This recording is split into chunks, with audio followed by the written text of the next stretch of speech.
नमस्कार दोस्तों।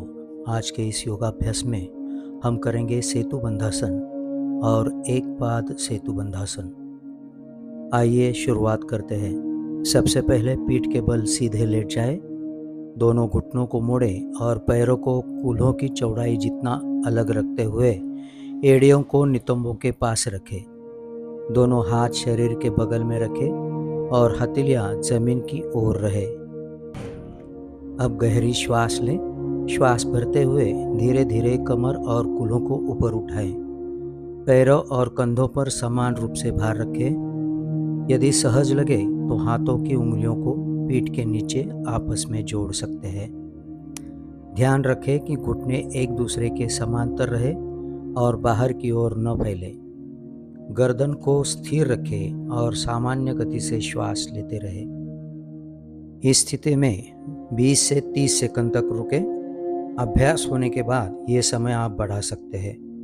अब श्वास छोड़ते हुए धीरे धीरे रीढ़ को एक एक करके जमीन पर वापस रखें और शरीर को पूरी तरह आराम दें।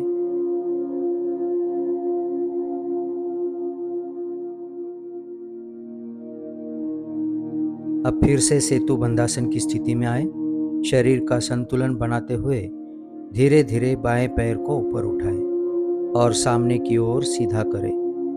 दोनों कूल्हों को एक समान ऊंचाई पर रखने का प्रयास करें। सामान्य श्वास लेते हुए 10 से 20 सेकंड तक इस स्थिति में रहे। धीरे से बाएं पैर को वापस जमीन पर रखें। अब यही अभ्यास हमें दाएं पैर से दोहराना है। दाएं पैर को सीधा करें, शरीर का संतुलन बनाए रखें और सामान्य श्वास लेते रहें।